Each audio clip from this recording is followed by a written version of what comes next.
gawin. Parang yun ang sinasabi natin eh. No? But acknowledge that it's a sin. Humble yourselves before God and confess. So yan yung sinasabi dyan. Next is yung E, evaluate self through prayer and meditation. Ito self-explanatory. Yan yung sinasabi ko, search me and know me. Kasi may mga blind spots tayo. No, yung blind spots, yung minsan hindi mo alam na may mali ka pala nagagawa. Yung ganong mga sitwasyon na, ay, hindi ko napansin, sabi na pala akong reklamo, naging natural na sa akin kasi ito eh.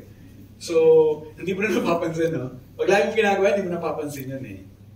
Di ba? Nagiging immune ka, na-justify mo na, hindi. Eh, pag binago ko to, hindi na ako si Clevy. No? Pag binago ko to, hindi na ako si Brother MJ or si Brother RJ. So, tutuloy ko na ng pagiging reklamador ko kasi kilala na ako bilang reklamador. Pag binago ko to, hindi na ako yun. Alam mo, may mga gano'n eh. May narinig ka. I'm just being myself. Pero hindi eh. Once you are in Christ Jesus, you are a new creation. Amen. The old has gone, the new has come. Pag mali yun, baguhin mo. Hindi dahilan na ito ako. Pag binago to, hindi na ako ito. Maling-mali yun. Maling-mali. So, evaluate yourself through prayer. Pangatlo, accountability. Letter A, accountability. No, Proverbs 27:17. As iron sharpens iron, so one person sharpens another.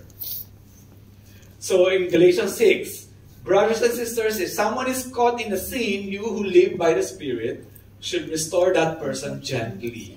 But watch yourselves, or you also may be tempted. So carry each other's burdens, and in this way you will fulfill the law of Christ. So sinasabi dito, magkaroon ka ng accountability. Lahat ba kayo may accountability? Kahit isa lang?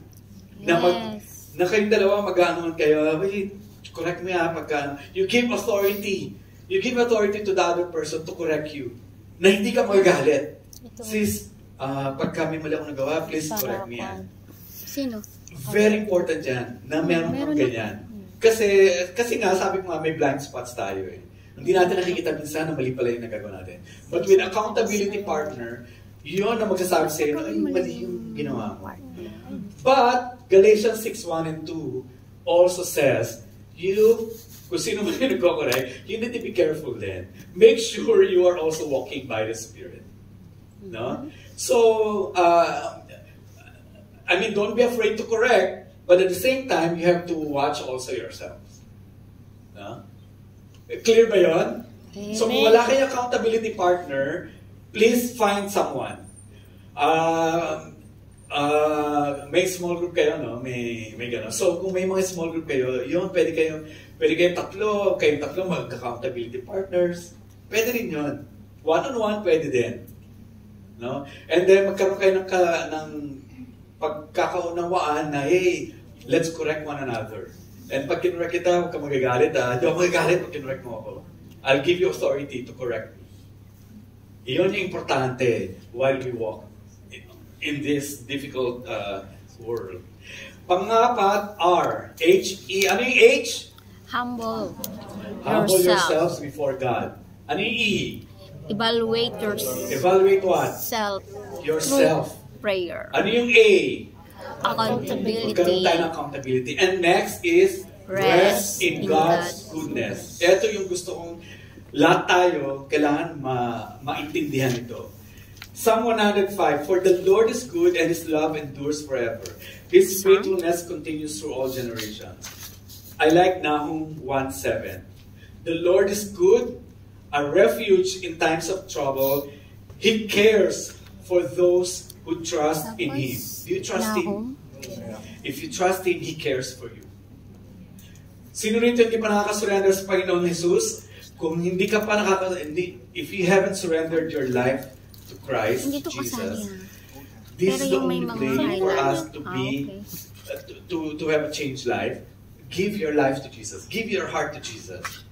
Once you give your life to Jesus, He will help you, and you will see that God is good.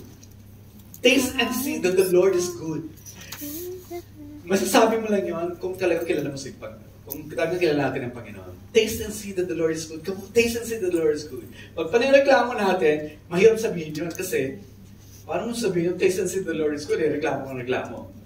Di ba? But if you have that good relationship with the Lord, intimate relationship with the Lord, it's easy to tell your friends, hey, taste and see that the Lord is good. Kahit anong sitwasyon mo, He is good. I like the next verse. If you can see, show the next verse. Sabi dyan, Psalm 31:19, how abundant are the good things that you have stored up for those who fear you. Sobrang abundant. Nag-uumapaw ang kabutihan ng Panginoon that you have stored up for those who fear you. That you bestow in the sight of all on those who take refuge in you. Nag-gets mo ba yung promise na ito? Sobrang nag-uumapaw. Hindi kulang. Nag-uumapaw ang kabutihan ng Panginoon that He stored up for those who fear Him. That He bestowed. Diba, ano yung favorite verse ng karamihan? Romans 8:28. Ano yung Romans 8:28? Sino nakakalam ng Romans 8:28? Ha? Sige, may premyo. May bibigay si Brother Clem, Pastor Clemmy. Romans 8:28. Romans 8:28. Sige. Romans 8:28. Go claim mo na. All things work together for the good of those who love Him and are called according to His purpose. Pag sinabing all things work together for good, kahit pangit na sitwasyon, alam mo, all things will work together for good. In the end, it will work together for good. Kahit anong sitwasyon natin, ganun kabuti ang Panginoon eh. He will work it for the good of those, who love Him and are called according to His purpose. Hindi ko pwedeng i-claim ng kahit sino. Ang pwede lang mag-claim ito for those who love Him. Amen.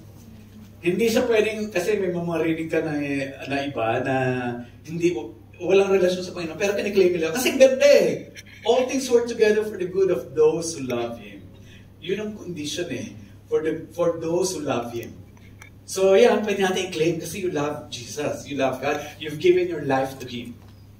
So you can claim that, Romans 8:28. Ano pa yung isang verse dito naman, Ito ang magandang verse din. Deuteronomy 32. Ito yung ano nila, sabi ni Moses, makukuha nyo na yung promised land. No? Makukuha nyo na. Ito yun. Give ear. Ito yung advice ni Moses sa kanila. Give ear, O heavens, and let me speak. And let the earth hear the words of my mouth. Let my teaching drop as the rain, my speech distill as the dew, as the droplets on the fresh grass, and as the showers on the earth. For I proclaim the name of the Lord. Ano sabi dito? Declare the name of the Lord as what? Ascribe greatness to our God, the rock.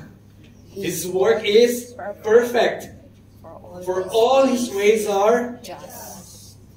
Sige, pakibasa. A God of faithfulness and without injustice. Righteous and upright is He. And that is the God we serve. No, that is the God we serve. So Moses sabi na sa kanila, yung mga makakapasok sa promised land, declare this. Huwag niyong kalilimutan kung sino ang Panginoon. Huwag niyong kalimutan, ascribe greatness to Him. He is a rock. His work is perfect. But perfect, it is perfect, di ba? 100%. For all His ways are just. A God of faithfulness and without injustice. Righteous and upright is He.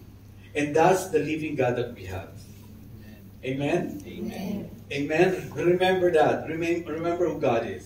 And the last, ito na yung panghuli. This is the practical application. Yung mga binanggit ko sa inyo, HEART, lahat yun, like about yourself, about yung relasyon mo sa Panginoon. Kailangan magkaroon ka ng relasyon sa Panginoon. Kasi kung wala yun, lahat ng pinag-usapan natin, wala. No? So, yun yung what we need. We need to understand who God is. We need to know Him well. Okay? And itong pang last, ito na yung practical application. Practical application is be thankful and have a thankful attitude.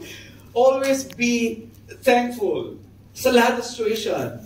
No? 1 Thessalonians 5:17, it says, pray continually, give thanks in all circumstances. Good or bad? Sabi ba good lang? This is God will. No? All circumstances, so that includes good and bad. So we need to give Him thanks. For this is God's will for you in Christ Jesus. Tinatanong ng tao, ano ba will ni God for me? Di ba lahat tayo nagtatago, ano ba will ni God kaya sa akin? Ang will ni God for us is to be thankful always. No? Kasi pag lagi ka nagpapasalamat, lalo mo nakikita tuloy yung hands ni God. Kasi alam mo yung perspective, nagkakaroon ka ng right perspective, tamang paradigm, and then nakikita mo lagi, nakikita mo kabutihan ng Panginoon. If you keep saying, Lord, thank you so much, in the midst of whatever, hindi naman tayong baliw na, salamat, kahit ano, salamat. Hindi yun eh. The thankfulness here, the heart attitude, you are joyful. Lord, thank you, I know ang hirap ito, but I thank you, I know this will turn into good. I know, Lord, you are in the midst of this. Kahit anong hirap ito, as long as you are with me, I'll take it. No? Dumaan, ano yung verse yan? Dumaan ka man sa ilog, kasama mo. May kanta yun, di ba? Dumaan man ako sa ilog, kasama ko ang Panginoon. Dumaan man ako sa apoy, basta kasama ko ang Panginoon. Yun yung sinasabi, as long as we are with God always, whatever comes sa niya, we will say thank you. So have that attitude, a thankful heart. A thankful heart. Amen ba? Amen. Amen. So, sabi ko nga, heart issue yan, complaining. So, the antidote is have a heart checkup. And this is it. Ulit, H. Humble yourself before God. E. Evaluate self through prayer and meditation. Accountability. R. Rest in God's goodness. And T. Thankful attitude. Thankful attitude. So, kung the next slide, please. So, ito yung topic natin. Whine less, actually stop whining, and shine more. Babalik lang ako sa verse na to. Kasi ito yung will ni God din for us. Ito yung desire ni God for us. And Paul wrote this to the Philippians. Do everything without grumbling or arguing. So that you may become blameless and pure. Children of God without fault in a warped and crooked generation. Then you will shine among them like stars in the sky. Amen? Amen. Amen. So, thank you very much for giving me this opportunity to share this. And if you can pray, let's all close in prayer. Sige, gusto nyo tumayo, tayo.